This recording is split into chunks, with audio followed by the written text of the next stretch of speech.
Hola, ¿qué tal? ¿Cómo están?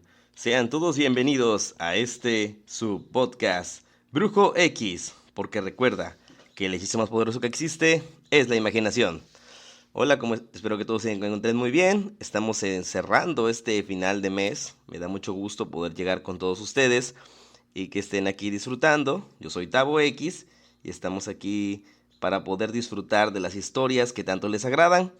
Esta semana ya hemos llegado a este cuarto capítulo de la primera temporada, lo cual me pone muy contento. Y vamos a conocer de otro autor más. Recuerden que esta primera temporada estamos viendo diferentes autores y ya hemos estado explorando autores europeos. La semana pasada tuvimos el gusto de conocer un poquito de la historia del autor uruguayo Mario Benedetti. Y bueno, ahora le toca el turno a México, así que vamos a conocer la historia de un escritor de este país. Entonces, espero que también sea de su gusto y de su agrado y le den la oportunidad, como a todas las sugerencias que le estamos haciendo en este podcast. Bueno, el autor que vamos a realizar esta semana es un personaje que la verdad me gustan sus obras, sus cuentos, son bastante interesantes. Y bueno, creo que también por lo mismo ha sido seleccionado. Así que vamos a empezar con esta reflexión que tenemos para el día de hoy. En cada cosa que hacemos, dejamos un trocito de nuestra alma. Esa que está impregnada de nuestros sueños, sentimientos y vivencias, y que vamos recolectando a lo largo de nuestra vida, y que de una u otra manera decidimos compartir con el resto del mundo. Esta semana vamos a platicar de uno de los escritores mexicanos más importantes de la segunda mitad del siglo XX. Hablaremos de Juan Rulfo. Juan Nepomuceno Carlos Pérez Rulfo Vizcaíno nació en un pequeño pueblo rural llamado Apulco, en el estado de Jalisco, México, el 16 de mayo de 1917. Desde su nacimiento, Juan estuvo rodeado de caos, hambre y violencia. El México en el que le tocó nacer era un país todavía sumido en una gran guerra civil que parecía no tener fin, y donde el proceso para lograr la paz era demasiado lento. Juan era un pequeño niño que tenía que aprender a sobrevivir en ese mundo hostil en donde la muerte era algo demasiado habitual. Un país en donde podías morir por epidemias, hambre o violencia. Era necesario lograr un medio para aliviar el estrés de la mente y el espíritu. Y para ello eran comunes las historias que compartían los adultos mayores y los miembros de la iglesia. Algo que se convertiría en el escape favorito de Juan de esa dura realidad.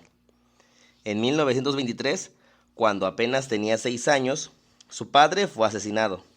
No pudo asimilar todavía la muerte de su papá, cuando nuevamente el país estaba en otra guerra civil, conocida como la Guerra Cristera.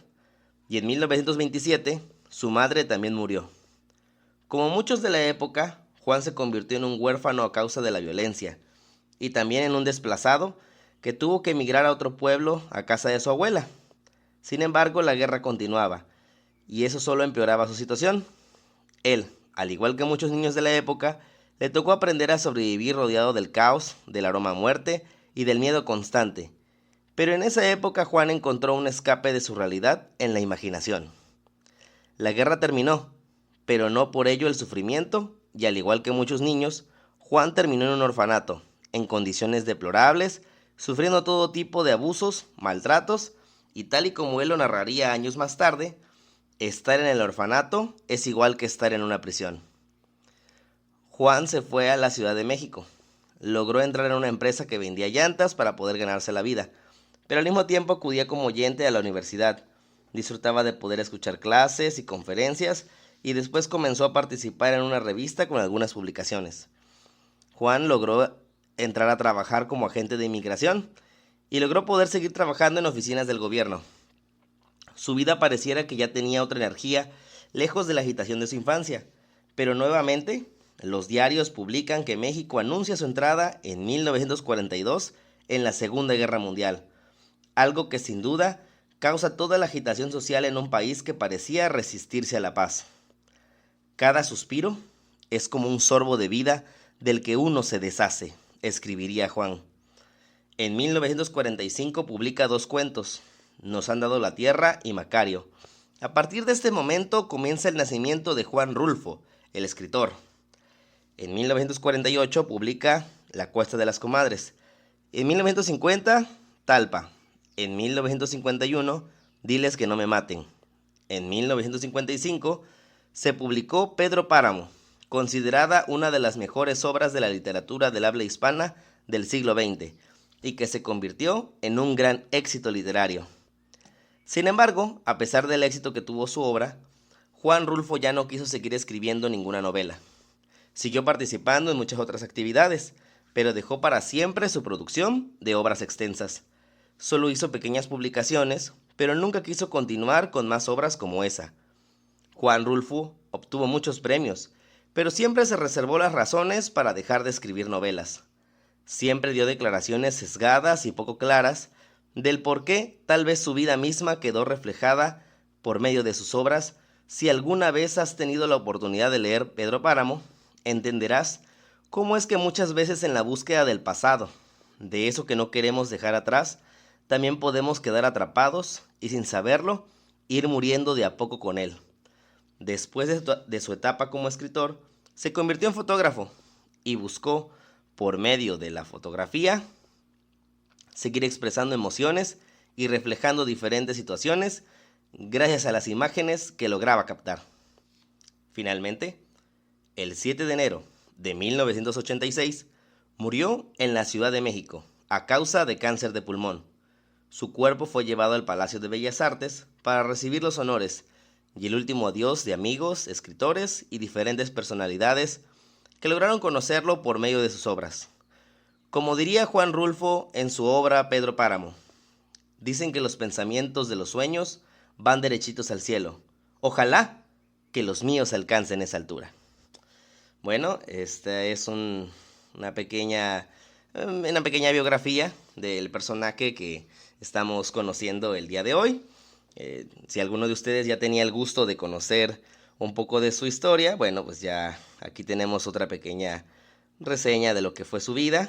Y es a grandes rasgos un personaje que, como siempre, conocer estas historias para mí es importante para entender los mismos trabajos que ellos realizan. Creo que cuando conoces la historia del detrás de lo que escribe, también es muy enriquecedor. Entonces, esa es una de las razones por las cuales siempre me gusta iniciar con esto, para poder ir contrastando y darnos cuenta. Muchas veces el analizar las situaciones del pasado, ese que muchas veces se romantiza. Hay gente que piensa siempre que el pasado todo fue mejor, ¿no? Pero realmente dense un clavado en el pasado. Y mientras vayan más atrás, se van a dar cuenta que el pasado siempre era mucho más hostil, más crudo, más horrible y muchas cosas. No recuerden que siempre la escala de valores va cambiando con el paso del tiempo, ¿no? Entonces lo que para hoy nos puede parecer grave o importante, tal vez en el pasado no lo era. Entonces, eso es importante, como ir conociendo ese contraste y la evolución de todo lo que hemos ido viviendo como seres humanos a lo largo de este pequeño paso que llevamos en la existencia de este universo que conocemos. Bueno, ahora toca el turno a conocer una de sus historias. Para esta semana decidí elegir el cuento de Diles que no me maten. Creo que es un gran cuento. De cualquier manera, el resto de sus obras se las recomiendo que las lean. Pueden leer también una de sus obras emblemáticas, está en El Llano en Llamas, que es más bien como una recopilación de cuentos de él, que realizó el Fondo de Cultura Económica. Pero este cuento en particular, que como ya escucharon, fue publicado en 1951, me agradó bastante, así que pues tuve a bien hacer una adaptación de la versión original. También pueden encontrar disponible en internet la versión íntegra, o pues también pueden buscar el libro para que ustedes lo lean y puedan hacer el disfrute de estas historias. ¿Sale? Bueno, voy a comenzar con esta historia, que es del autor Juan Rulfo, que el que estamos analizando el día de hoy. Y bueno, el cuento se llama Diles que no me maten. Diles que no me maten. Ándale, Justino. Diles, por lo que más quieras, por favor, que no me maten. No puedo. Allí está el sargento que no quiere oír ya nada más de ti. Así que lo lamento, pero no puedo hacer nada. Por favor, Justino, diles que no me maten. Anda, ve con ellos y convéncelos de que nada ganarán con matar a este viejo. Diles algo, por favor. No puedo. Además, si voy a ver a los oficiales para pedir por ti, se darán cuenta de que soy tu hijo. Y capaz y a mí también me quieren matar. Yo soy un soldado del ejército mexicano y tengo que ser disciplinado. Además, si me matan a mí, ¿quién verá por mis hijos y mi esposa? Dios cuidará de ellos. Pero por favor, Justino, ¿cómo puedes dejar que me vayan a fusilar? Además, yo ya pagué por el delito de que se me acusa. Esto es una injusticia. Diles que por favor me dejen, que quiero volver a mi pueblo. Quiero ir a mi casa y pasar mis últimos días en mi rancho. No se vale que tenga que pagar nuevamente por lo que cometí hace 35 años. Está bien. Iré, pero no te prometo nada, porque sí te van a fusilar. Así que mejor agarra valor porque te queda poco tiempo de vida.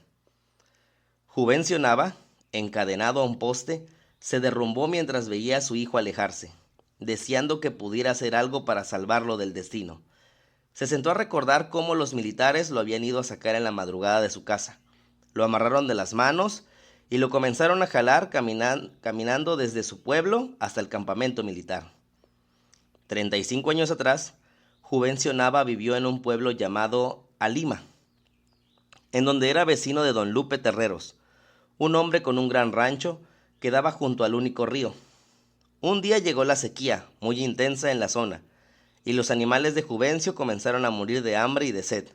Así que en la desesperación, Juvencio en las noches abría un hueco en la cerca del rancho de don Lupe y metía sus vacas para que pudieran alimentarse. Así pasaron los días hasta que don Lupe se dio cuenta y amenazó a Juvencio de que si veía uno de sus alimanes en su terreno lo iba a matar.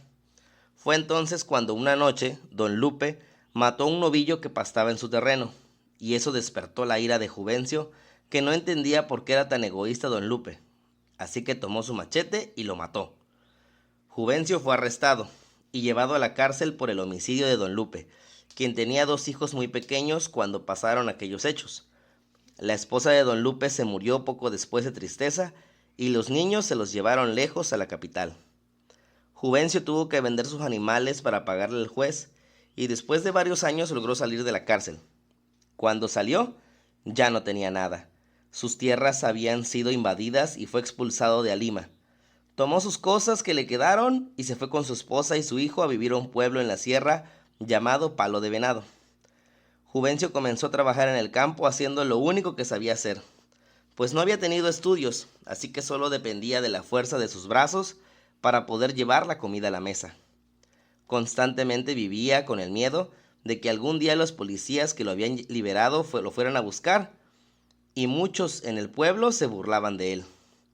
La esposa de Juvencio lo abandonó, y a él no le quedó más que quedarse en ese pueblo en donde era despreciado por no tener de otra para estar en un mejor lugar. Su hijo creció y después de haber cursado 3 grados de la primaria, se fue a la ciudad a trabajar. ¿Y de qué? Pues de militar.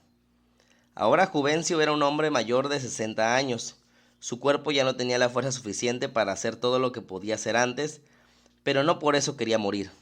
Reconocía que había cometido un terrible error por haberse dejado llevar por el egoísmo y el enojo, pero no se le hacía justo que ese fuera el final de un hombre que había tenido que pagar tanto por un solo error. Los soldados se lo llevaron ante el coronel, y éste empezó a entrevistarlo. A ver, ¿es cierto que vives en el Palo de Venado? Sí, así es. ¿Viviste en Álima? Sí, señor, hace varios años. ¿Conociste a un señor llamado Guadalupe Terreros? Sí, ya hace muchos años que murió. Te pregunté si lo conocías, ya sé que murió. Y acto seguido, derribó a Juvencio contra el suelo de un golpe. Mira, Juvencio, resulta que Lupe Terreros era mi papá. Por tu culpa, me tocó crecer sin un padre y sin una madre que me cuidaran. Pero ahora soy coronel. El destino hizo que nuestros caminos se volvieran a cruzar, y he decidido que te vas a morir. ¿Cómo ves? Por favor, señor, ¿qué más quiere de mí? ¿Cree acaso que yo no he sufrido? Sé que lo que hice estuvo mal, pero ya he pagado, y sigo pagando por lo que hice.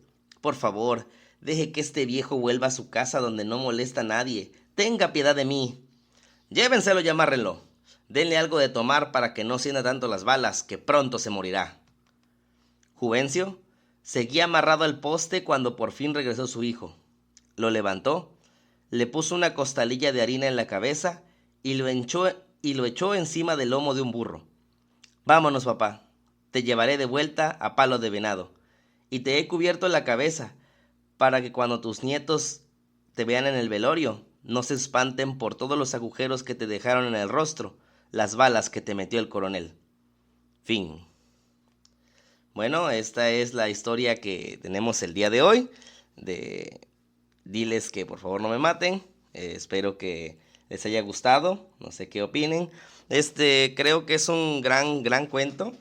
Me gustan estas historias donde te van pasando cosas del presente, el pasado y el futuro. Me gusta ese juego entre los diferentes estados del tiempo y te van marcando una atmósfera, una sensación, las emociones, el de ¿qué harían ustedes? ¿Son capaces de perdonar? Todos somos víctimas siempre del egoísmo y de que nada más nuestros sentimientos son los únicos que importan. ¿Qué habrían hecho ustedes en el caso del coronel? ¿También habrían esperado que pasara el tiempo y a perseguir a Juvencio a pesar de todo lo que ya había pasado? ¿Creen que también fue correcto todo? ¿La actitud de su hijo de Juvencio? ¿Estarían de acuerdo?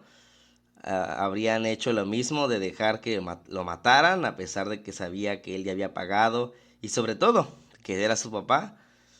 ¿Qué es lo más importante? ¿Obedecer o buscar lo que es correcto? No lo sé. Aquí hay muchos criterios que hay que analizar, muchas posturas, muchas decisiones, y ustedes podrán hacer una introspección de sus propias emociones y decisiones.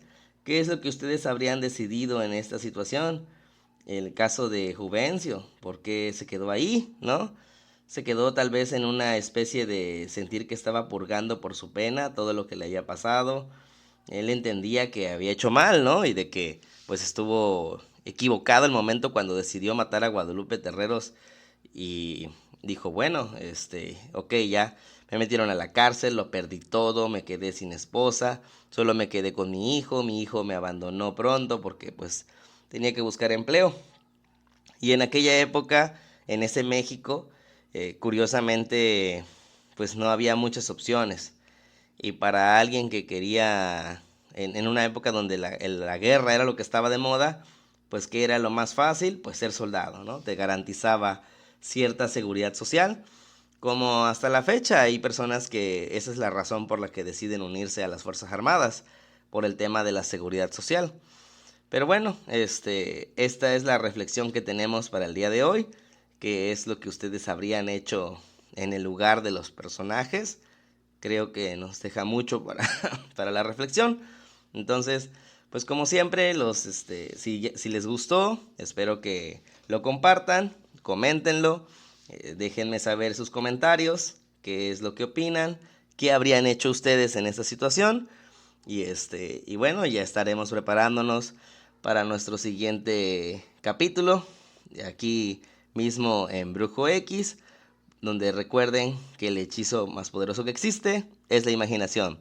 Yo soy Tabo X, les doy las gracias por escucharme y les deseo que tengan una excelente semana. Cuídense y nos vemos la próxima semana. Hasta la próxima.